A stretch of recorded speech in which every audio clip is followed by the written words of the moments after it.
The Neo-Egoist League is undoubtedly my favorite arc. Not only that, but the PXG game is officially my favorite match of the entirety of the show. And it actually boils down to few reasons, the first of which is of course Noah's betrayal and Isagi's evolution. I honestly feel they were so perfectly written, and in addition to that there was Kaiser's awakening. But honestly my favorite thing about the game is actually the ego chart and us understanding the relationship between the geniuses and the talented learners. As now for someone who loves to put players against one another, I now understand very easily and clearly why a certain player behaves and plays in a certain way. However, even with me enjoying this game to death, even with me thinking it is the best ever, I still think it had a little bit of shortcomings. Granted, those shortcomings are actually important to the story, so they're not really shortcomings, but I would say they are lows put by the writer in order to advance the story, and I love those as well. Of course, I'm talking about Shido and Rin's underwhelming performance. Rin not performing as well is actually good for the story. It shows how much Isagi came as a striker and as an overall player.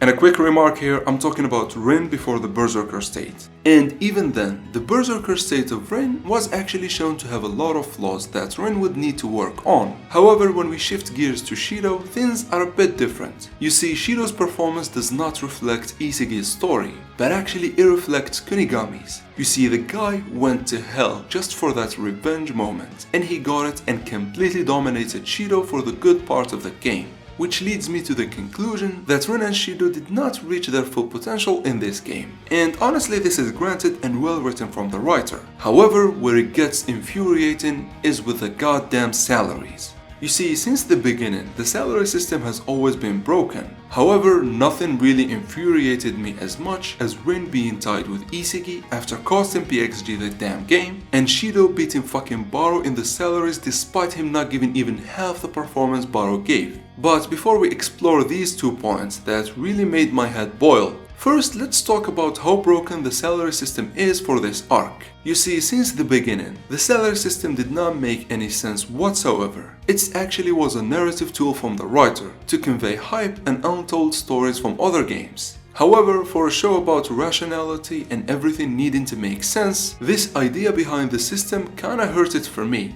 Because at some points, it really made no goddamn sense at all. And I'll always feel it is a stain on how great the Neo-Egoist League. Almost every aspect of this arc was insane. The pros were amazing. The new Gen 11 were crazy, like Lorenzo and Kaiser really lived up to the hype. And even Isagi reacting to this high level was perfect. As I said, especially at the end of the PXG game with him being betrayed by Noah and all of that. And I feel an arc this amazing to have a stain on its legacy in the salary system really was a bad choice from the writer. Like seriously, sometimes I feel he did not even try to make it make sense. He used it for hype and storytelling, plain and simple. And this is kinda bothersome for someone who is rational as me. And also, as I said, I am a guy who loves to put players against one another. And the salary system isn't as reliable as I would have loved it to be. First of all, in the first bid, Rin scored 2 goals and he got a 36 million increase. And mind you, Rin scored it on fucking Ubers. You mean to tell me he had an amazing performance against the 3rd best team, yet he got only a 36 million increase? Like seriously? Why? And honestly, that would have been fine if it wasn't for the inflated salaries of other players. And I'm talking specifically about 2 here. You see, Rin scored 2 goals and got a 36 million increase, while Nagi, after scoring just 1 goal, got an 88 million increase. And I understand Nagi's was the first super goal in the league. However, 1 goal for 88 million and then 2 goals for 36. Like come on, at least make it close, right? And I also understand that the writer is meaning that Nagi got overinflated and then his downfall makes sense. However, this is exactly what I mean. The bits don't reflect the real goals or the real performance, they are actually used to tell a story. And I honestly don't like this. We could have gotten many ways to convey Nagi's downfall. And honestly, if Nagi is a problem, what can I even tell you about Ryo?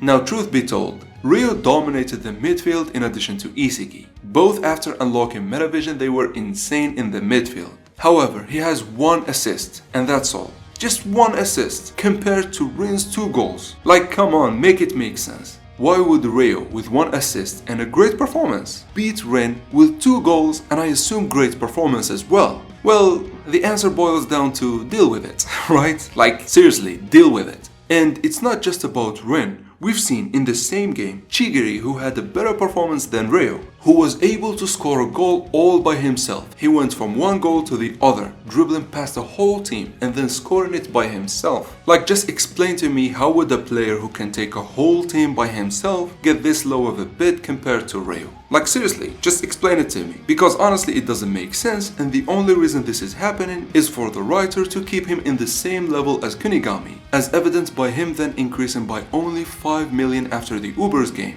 And we know Nagi did not score, and we know Agi doesn't want to score, so who scored against Ubers? But 5 million increase for one goal would be the worst thing ever. And this is exactly what I mean. This shit is not supposed to make sense, it is supposed to hype up players, and it is supposed to tell stories, which I honestly do not like, because the NEL is full of stories and it does not need any help in this regard, and I think the biggest loser of this system is none other than Barou Shohei. So let me get this straight. In the Ubers vs Bastard Munich game, Barou scored 2 goals and Isigi scored 2 goals as well. Now Isigi's increase is granted because he finally showed his true level, so 100 million increase or tripling his salary is granted. However, explain to me how. Explain to me how Barou, after scoring 2 goals, one of which is a super goal on a fucking pro, which is not just any pro, it's on Noah. With the help of Snuffy, I know, but that shows that he can play with the pros no problem. He gets a 30 million increase? A 30 million increase? Like how?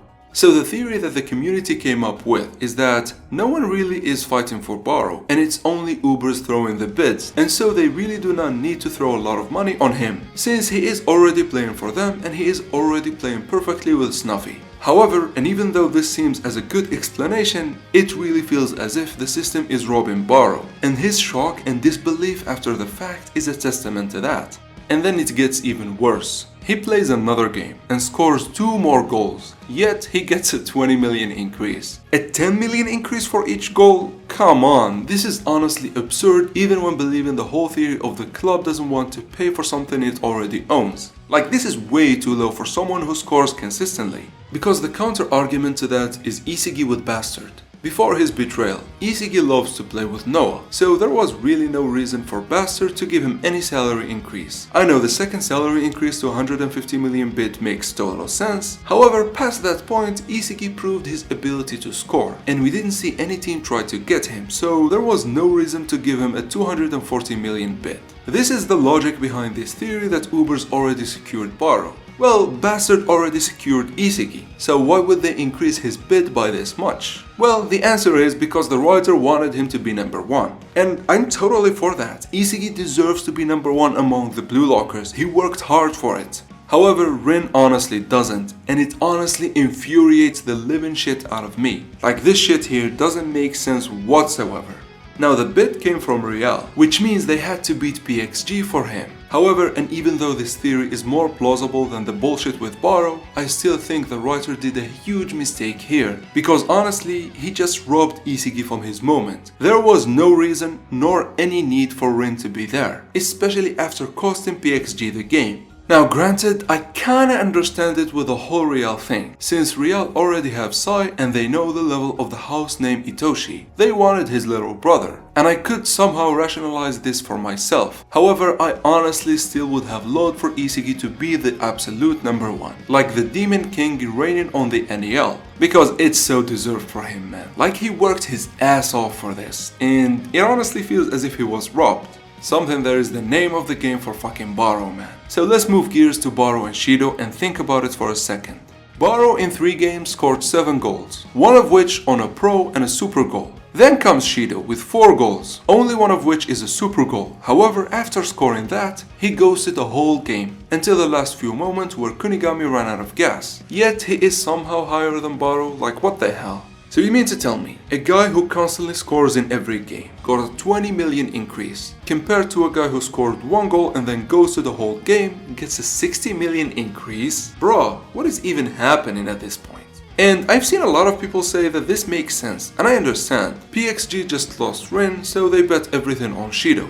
However, if you think about it, there was no reason for Ubers to give Barou that low bid. There was no reason for Barou to increase by only 15 million bid in 2 games after scoring 4 goals, especially if we compare him to Isigi, who is doing the same thing. Sure, Isigi is improving, but so is Barou. And as I said with Isigi, I love that he is increasing like that. It reflects his growth. However, this shit doesn't reflect the growth of Barou at all. The guy quite literally hijacked a team and took it under his wing and then scored a super goal. Yet somehow the writer wants us to believe that that is worth just only 30 million bid. And then Shido, who did not have the greatest performance in this game, gets a 60 million bid. At this point, it really feels as if Barou was robbed from his glory. However, enough ranting for one day, because that's all I've got for you guys. I really hope you enjoyed the video, and please let me know what do you think of the whole salary system. But with that, ladies and gentlemen, until next time, thank you for watching.